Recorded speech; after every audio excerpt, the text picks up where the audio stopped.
ng ating diwa, ng ating puso, kaluluwa, na gawin natin ang anumang bagay na nararapat ayon sa kalooban ng Diyos. Kinakailangan magpasakop tayo sa Kanya.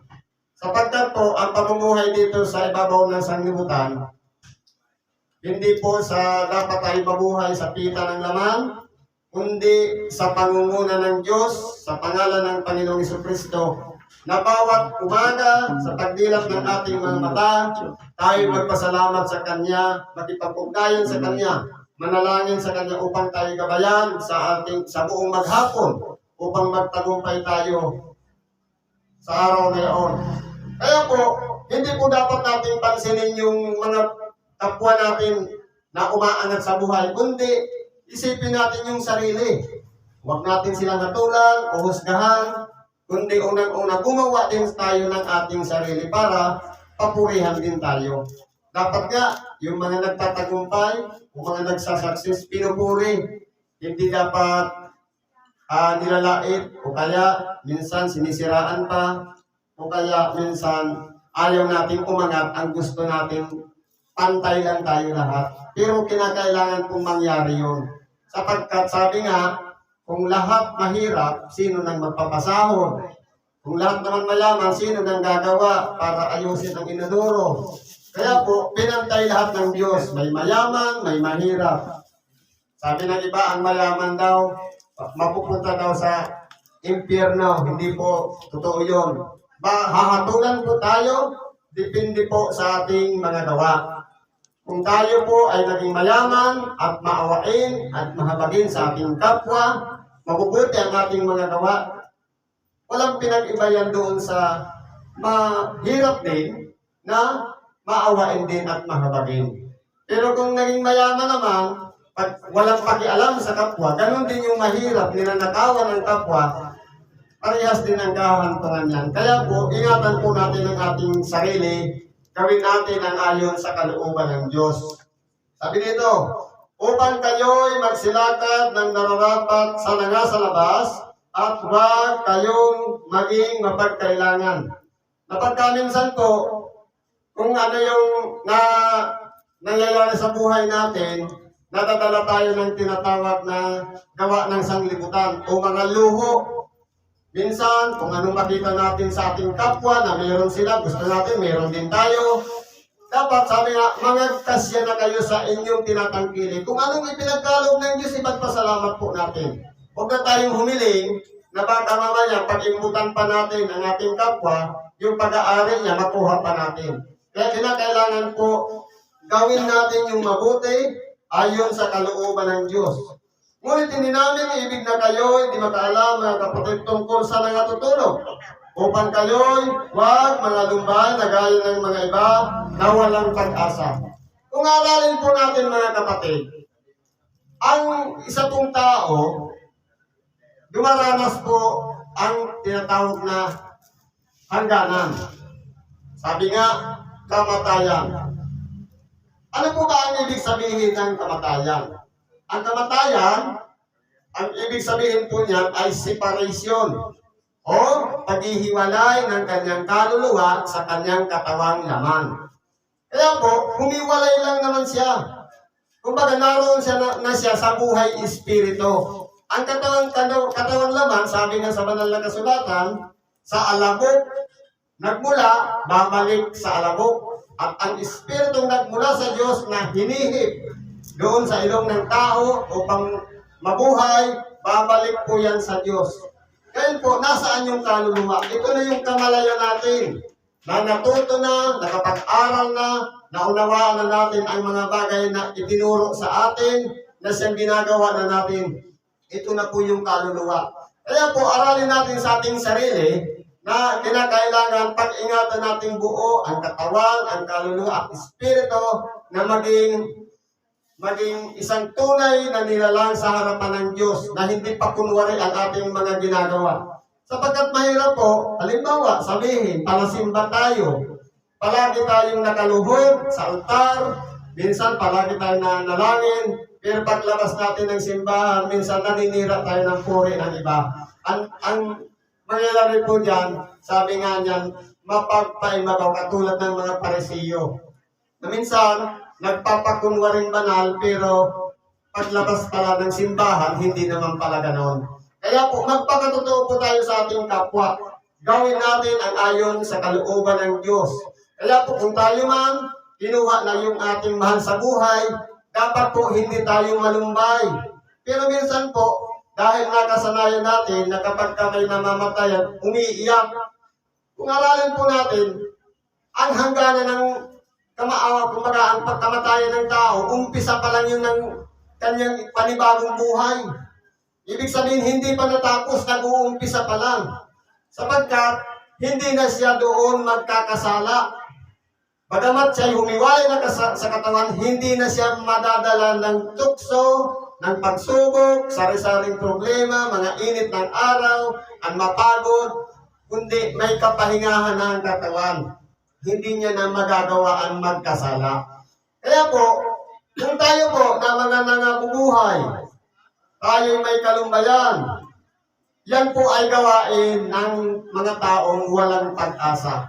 Kaya magsiyasa po tayo na kaya nangyari ito sapagkat kinakailangan mag-umpisa na tayo sa panibagong bugso ng buhay sa makatuwid bagay. Yung buhay sa Espiritu na kasama ang mga lingkod ng Diyos na nasa Espiritu din. Sapagkat yan po ang kalooban ng Diyos. Kahit na ang ating dakilang Panginoon, nangaral siya sa mga Espiritu. Sa makatuwid, ang pangangaral ng Ebanghelyo ay hindi lang sa mga buhay, maging sa mga Espiritu, ipinangangaral ang salita ng Diyos. Sapagkat si Kristo po, nung siya'y namatay sa krus, hindi po siya umakyat sa langit, kundi nanaog sa karaliman, nangaral sa mga Espiritong nasa bilangguan. Nasa 1 Pedro 3 po yan. Kaya po, kung tayo man po, kung halimbawa, gano'n ang ginawa ng ating dakilang Panginoon, tayo naman po ay mga pangaralan sa isa't isa. Ipagkaloob natin na maunawaan ang bawat isa sa atin na kinakailangan natin makarinig ng Ebanghelyo. Tao man o nasa buhay Espiritu, kinakailangan natin makinig ng Ebanghelyo sapagkat yan po ang kalooban ng Diyos. Sapagkat kung tayo'y nagsisisampalatayang si Jesus ay namatay at nabuhay na mag-uli, gayon din naman ang nangatutulog kay Jesus ay dadalhin ng Diyos na kasama niya. Kung tayo po ay naniniwala o nagtitiwala sa nangyari sa ating dakilang Panginoon, na siya ay namatay, pagkatapos ay nabuhay na mag-uli, tayo naman po mga tao na iba-iba man ang pamamaraan ng kamatayan, may nadisgrasya, may hindi na nagising, mayroong dumaan sa karamdaman, o iba pa man pamamaraan. Ang mahalaga po, dumaan sa kamatayan. Ang importante po doon, yung pag-asa natin doon sa kakaharapin natin. Walang iba ang buhay. Pagkatapos nating mamatay, ay magkakaroon tayo ng buhay na mag-uli sa harapan ng Diyos. Na hindi na po katulad ng dati na mayroong karamdaman. Minsan, naghihinagpis tayo o kaya nagtitiis tayo ng mga hirap, mga sakit, kung ano-ano problema sa ating katawan. Pero doon sa pagkabuhay na mag-uli, wala nang karamdaman. Isang bago na tayong nilalang. Sapagkat ito'y sinasabi namin sa inyo, sa salita ng Panginoon, na tayong nangabubuhay ng natitira hanggang sa pagparito ng Panginoon ay hindi tayo mga uuna sa anong pang paraan sa nangatutulog. Halimbawa po, dumating na sa bukas o sa makalawa ang ating dakilang Panginoon. Yung magaganda ng ating dakilang Panginoon na mga buhay, hindi po yun mauuna doon sa mga nangamatay.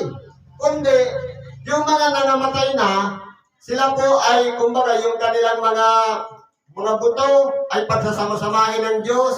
Sila ay magkakaroon ng mga litid.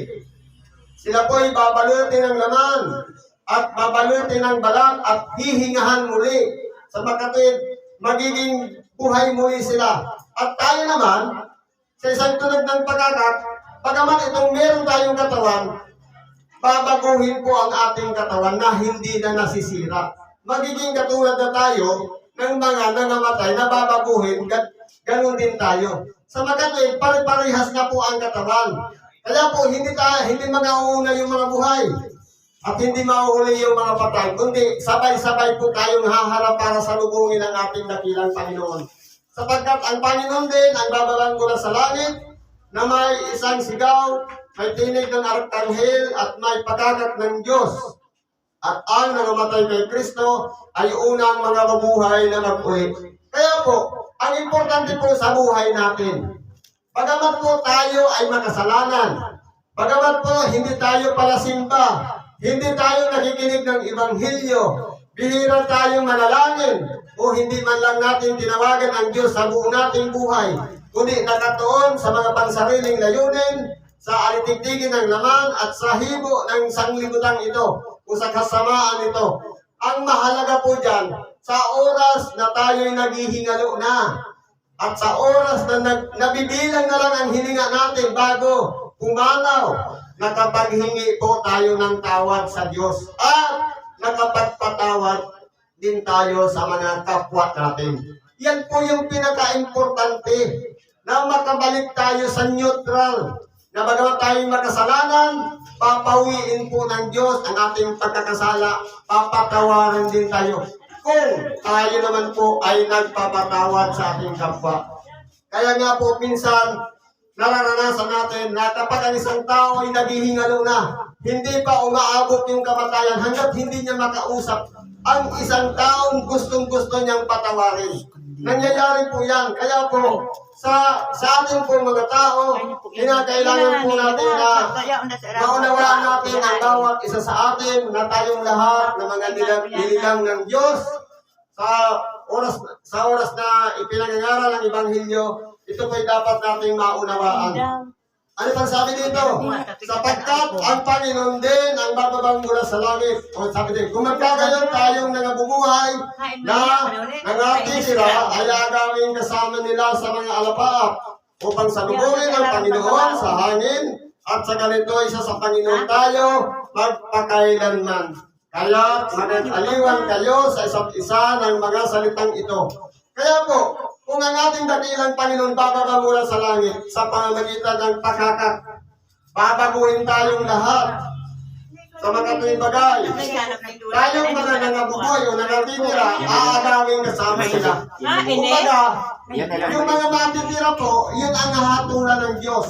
Pero yung mga inagaw, sila po ay mapapabilang na doon sa mga ibinubod ng Diyos na hindi na po dumarap-dara na sila ng anumang paghatol. Kaya po, kung tayo po ay mapapabilang doon sa agawin ng Diyos, hindi na tayo hatulan, mapalas po tayo, sapagkat ipinagkalog ng Diyos sa atin na kahabagan tayo. Ang mahalaga po dyan, yung unawa na ipinagkalog sa atin na kinakailangan manahan tayo sa katotohanan. Gawin natin kung ano ang nasa kalooban ng Diyos, gawin natin kung ano ang narapat, at gawin natin kung ano ang layunin ng Diyos sa bawat isa sa atin na mga tao, na mga kapatid natin na nagpapatuloy dito sa ibabaw ng sanlibutan, lumalaban at ginaganap natin ang ayon sa kanyang kalooban. Sa pagpapatuloy po, meron pa tayo dito isang sitas na halos magkahawig din. Ano ang sabi po dito? Ayon po sa unang sulat ni Apostol Pablo sa mga taga-Corinto, sa Kapitulo 15, versikulo 51 hanggang sa 58. Narito, sinasaysay ko sa inyo ang isang hiwaga. Hindi tayong lahat ay mga tutulog, ngunit tayong lahat ay babaguhin. Katulad din po ng sinabi ko kanina, tayong lahat maaaring hindi daranas lahat ng kamatayan sapagkat baka pagdating ng ating dakilang Panginoon, madagdag pa tayong buhay. Mapalad po tayo. Pero sabi nito, sa isang sandali, sa isang kisap mata, sa huling pagtunog ng pagkakak, sapagkat tutulog ang pagkakak at ang mga patay ay mga bubuhay na mag-uli ng walang kasiran at tayo'y babaguhin. Ibig kong sabihin, kung itong katawan na ito na may kasiraan, may o daranas ng kabulukan o may hangganan, papalitan po yan ng walang kamatayan. Yun po kasi ang unang plano ng Diyos. na ang tao na kanyang nilikha ay hindi daranas ng kamatayan. Pero ano po ang nangyari? Dahil po sa pagkakasala, ang tao ay humantong sa kamatayan.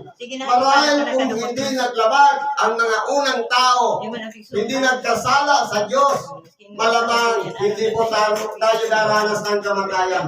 Kaya nga po nagkasala ang tao dahil po hindi nila nakayanan ang tukso ng demonyo. Napahamak sila. At tayo naman ay napahamak dahil din sa mga pagkakasala.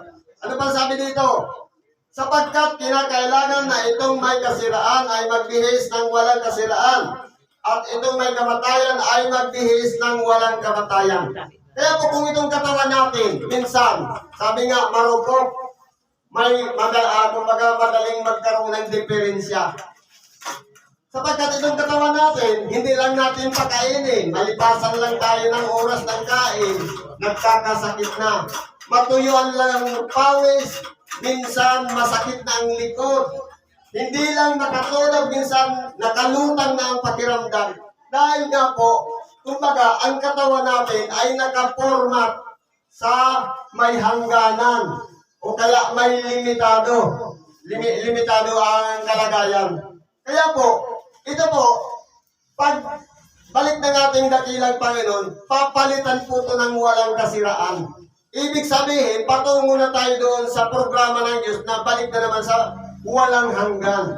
Kaya po, kung tayo po dito sa ibabaw ng sanlibutan, malimit tayong magkasakit, malimit tayong magkaroon ng karamdaman o mga problema, pagsubok sa buhay, yan ay pamamaraan ng Diyos para tumibay tayo. Sapagkat sabi nga, ang the best teacher in our life, no other than experience. Kaya po, sa pamamagitan ng ating mga karanasan, pinapatibay po tayo, pinapatatag tayo ng Diyos, at ipinagkakaloob sa atin na maunawaan natin ang mga sitwasyon na dumarating sa ating buhay. Kaya po, sa pamamagitan po niya, kaya tayo nabubuhay, nagpapatuloy at hindi tayo sumusuko. Sapagkat ang layunin natin, magtamo tayo ng katawang walang kasiraan sa makatuwid bagay ang inilaan ng Diyos sa bawat isa na nagsisisampalataya sa Kanya. Kaya kung tayo po, sabi nga, kung tayo ay nagsisiyasa lamang sa buhay na ito, kayo na ang pinakakahabag-habag. Halimbawa, inaasahan lang natin, may makain tayo ngayon, may makain tayo bukas, o sa makalawa, at pagkatapos nan, hindi tayo magkasakit ngayon o bukas. Kung yan lang inaasahan natin, tayo na po ang pinagkakahabag-habag. Ano po ang dapat asahan natin? Ang asahan natin, pagkatapos ng buhay na ito, dito sa ibabaw ng sanlibutan, bagamat tayo'y mamatay, ay meron pa tayong isang buhay na darating sa atin. Kaya po, iyan po ay inihanda ng Diyos. Kung tayo po hindi nananampalataya, ito na yung pagkakataon na napakinggan na natin ang Ebanghelyo, sumampalataya po tayo sa ating dakilang Panginoon. Sapagkat siya po ang unang bunga na nagtamo ng buhay na walang hanggan. Kung ano ang nangyari sa ating dakilang Panginoon, tayo naman ay magtatamo ng gantimpala ng Diyos sa makatuwid bagay. Babaguhin din tayo, magkakaroon din tayo ng buhay na walang hanggan. Lamang, dalawa po ang patutunguhan ng tao. Buhay na walang hanggan sa piling ng Diyos o buhay na walang hanggan doon sa paghihirap sa dagat-dagatang apoy. Kaya po, sa atin, ipinagkalob ang unawa. Ipinagkalob sa atin ang matuto ng mga aral ng Diyos. Nasa atin na po ang pagpapasya kung ang salita ng Diyos ay tatanggapin natin o i-ignore natin. Kung yan po ay napakinggan na natin, hindi na po may dadahilan natin sa Diyos. Hindi ko ikaya narinig yan. Narinig mo ikaya yan ng ganitong petsa. Hindi natin maitatanggi sa Diyos sapagkat ipinagkaloob sa atin na paalalahanan tayo ng Espiritu Santo. Hindi po natin maikakaila sa harapan ng Diyos sa oras na napakinggan na natin ang kanyang mga aral. Para naman yun para sa bawat isa sa atin. Kaya po, kung tayo po, dito sa ibabaw ng sanglibutan, wala po tayong ginagawa. Hindi po tayo, hindi natin binibigyan ng oras, ang pakikinig ng Ebanghelyo, akala lang natin, iba-iba namang sekta yan, ibang reliyon. Ang pinag-uusapan po natin, hindi dito yung reliyon, hindi yung sekta o denomination man ang paniniwala. kundi ano ang relasyon natin sa Diyos. Ano ba tayo sa Kanya at ano ba siya sa buhay natin? Kung atin pong inaasa o pinagkakatiwala ang ating sarili sa Kanya, sabi nga, hanapin muna ninyo ang Kanyang kaharian at ang Kanyang katwiran at anong lahat ng bagay ay pawang idaragdag sa iyo. Kapag naramdaman natin sa ating puso ang presensya ng Diyos, na, kumbaga, naantay ang ating puso, minsan umiiyak tayo sa oras na napakinggan natin ang Ibanghilyo. Sabi nga, pag nasumpungan natin siya sa ating puso, ang lahat ng mga bagay na pinoproblema natin, sinusolve ng Diyos. Sapagkat tayo po'y nagpapasakop sa Kanya. Pero kung may katigasan ng puso, ayaw natin papasukin dahil po sa amor proprio o pride na pagmamataas ng ating pag-iisip, wala pong puwang ang Diyos para makapasok dyan. Kaya po, inihalimbawa ang pagkapanganak ng ating dakilang Panginoon. Inilagay siya sa isang sabsaban sa makatuwid bagay. Ang salita ng Diyos pumasok sa tainga, inilagay sa isang pusong marumi. Ngayon, lilinisin ngayon ng Diyos ang puso na yan para magbago at hindi na mabuhay sa dating pagkatao. Tutulungan po siya ng Espiritu Santo upang mabuhay na isang mabuti, matuwid sa harapan ng Diyos. Hindi sa pamamagitan ng nakikita ng kapwa o nagmamalaki tayo sa kapwa, kundi ano ba talaga tayo sa harapan ng Diyos? Tayo ba'y tapat sa Kanya o nagkukunwari lang tayo sa Kanya? Ano ba sabi dito? Tatapat pagka itong may kasiraan ay mabihisan ng walang kasiraan. At itong may kamatayan, mabihisan ng walang kamatayan. Kung magkagayon ay mangyayari ang wikang nasusulat, nilamong ng pagtatagumpay ang kamatayan. Kaya po, kung mapalitan na ang may kasiraan ng walang kasiraan, at kung ang kamatayan ay magtamuna ng buhay, ibig sabihin, matitigil na ang kamatayan. Sa magkatuwid, lahat ay magiging buhay na. Eh sabi dito, saan naroon ang kamatayan ng iyong pagtatagumpay? Saan naroon o kamatayan ng iyong tibo? Ang tibo ng kamatayan ay ang kasalanan at ang kapangyarihan ng kasalanan ay ang kautusan. Ganito po kasi yan. Ang taunang tao po, kung walang kautusan na sinabi ng Diyos kay Adan, wala po sana silang pagkakasala. Hindi ibig sabihin na nagkasala sila sa ganitong prutas, kundi ang pinag-uusapan po dito, yung habili ng Diyos. Lahat ikangay pwede ninyong kainin, maliban dito sa nasa gitna ng halamanan. Doon pa lang, si Adam, sinunod niya po yun. Pero dahil nga marupok si Eva, at hindi niya naman actual na narinig ang sinabi ng Diyos, kundi mula lang niya kay Adam na sinabi, huwag mong kakainin yan. Dahil nga sa tinukso ng demonyo, nagkunwaring ahas, napahamak po si Eva at nagdala pa siya ng pagkain para kay Adam. Dahil po yun sa tinatawag na paglabag, sapagkat ang kasalanan ay ang paglabag sa kautusan. Tayo naman po, sabi dito sa Santiago 4:17, sana nga kakaalam nga ng paggawa ng mabuti at ito'y hindi ginagawa, ito'y kasalanan sa Kanya. Halimbawa, alam na natin na gawin ang mabuti. May nakita tayong ating kapwa na hirap na problemado na gusto nang magpatiwakal. Pero hindi natin pinigilan, may pagkakasala na tayo sa ating sarili. Sapagkat ang gagawin natin mabuti kung inawat natin. Pero hinayaan natin, ibig sabihin, tayo po'y hahatulan dahil din sa ating ginawa. Sapagkat alam na natin ang paggawa ng mabuti, hindi pa natin ginawa, nagkakasala na tayo sa ating sarili. Yan po ang tinatawag na paglabag. Ngayon po, dahil sa kasalanan ng tao, lumaganap, ito po'y nagbunga ng kamatayan. Kaya po tayo dumaranas ng pagkahiwalay. Pagkahiwalay ng kaluluwa sa katawan at pagkahiwalay din natin ng ating sarili sa Diyos na pagkaminsan po hindi na natin nasusunod ang kalooban ng Diyos, kundi ang nasusunod na ang pita ng laman. Kumbaga, lahat ng mga hilig ng laman, nandiyan na yung mga katanyagan, nandiyan yung kadakilaan, at kung ano-ano pang mga bagay ng pagkaminsan, mas marami pang tao ang dumadalo sa sabungan kaysa sa simbahan, sapagkat ang ginagawa po talaga ng demonyo, tuksohin ang tao. Kaya po, halimbawa, ang isang tao, halimbawa sa kabataan na lang, papiliin mo, o kaya kahit ibigay mo parehas, Biblia at cellphone. Minsan, last pack na yung cellphone, pero yung Biblia, bagong-bago pa, hindi pa nabubuksan. Kaya po, kung aralin natin, yan po ay pita ng laman. Kaya po dapat sa atin, maunawaan ng bawat isa sa atin, mahal tayo ng Diyos. Binigyan tayo ng unawa. Kumpleto ang sangkap natin. Meron tayong pag-iisip, may puso. Bakit hindi natin gamitin sa mabuti? Hanapin natin na tayo'y pagharian ng Diyos, gawin natin ang ayon sa Kanyang kalooban. Kung magkagayon, masusunod natin ang Kanyang kalooban. Kaya po, kung umaasam tayo ng buhay na walang hanggan, tayo naman ay suwail. Palagi tayong nagkakasala, useless po. Kahit na tayo'y nanalangin ng paluhod mula pintuan hanggang sa may altar, pagkatapos paglabas natin ng simbahan, naninira tayo ng puri sa ating kapwa, sino ba tayo para sabihin natin pangit sila at tayo'y maganda o gwapo? Kundi ang tingnan natin, anumang bagay na masakit sa ating kapwa, masakit yan sa atin.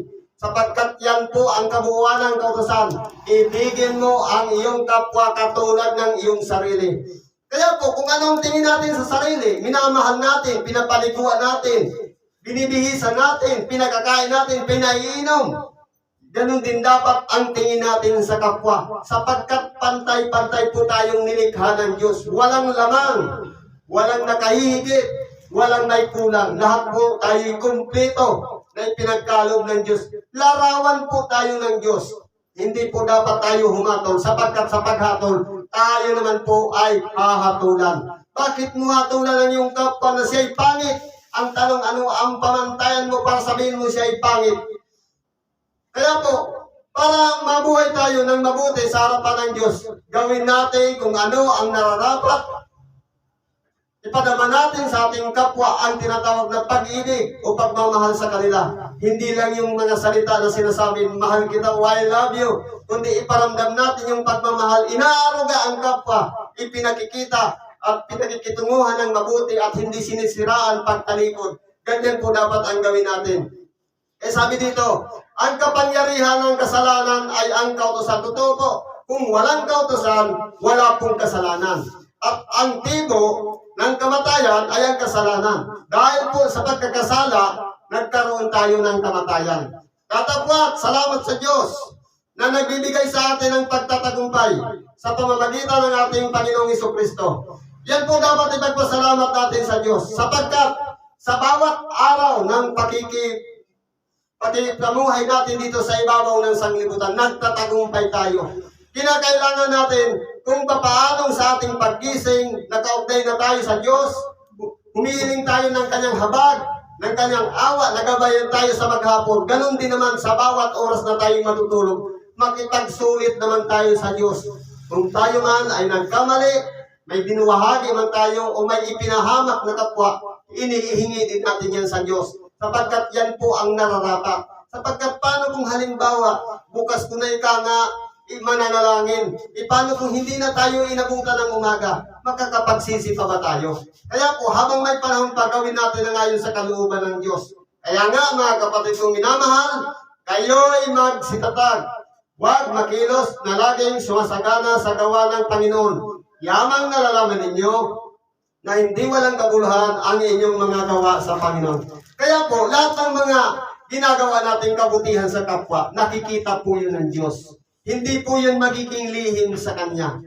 Yan, tayo man ay gumawa ng mabuti sa ating kapwa, kinakailangan ilihim natin ang mga bagay na yan. Kung tayo naglilimos, pagkatapos naman hinahatulan natin ang ating kapwa, nagkakasala po tayo. Sabi nga, kapag ikaw ay naglilimos, ang ginawa ng kanan mong kamay, huwag nang malaman ng kaliwa. Ibig sabihin, kapag ikaw ay naglimos sa iyong kapwa, huwag mo nang ipagkwento na nagbigay ka nga ako ng ganito.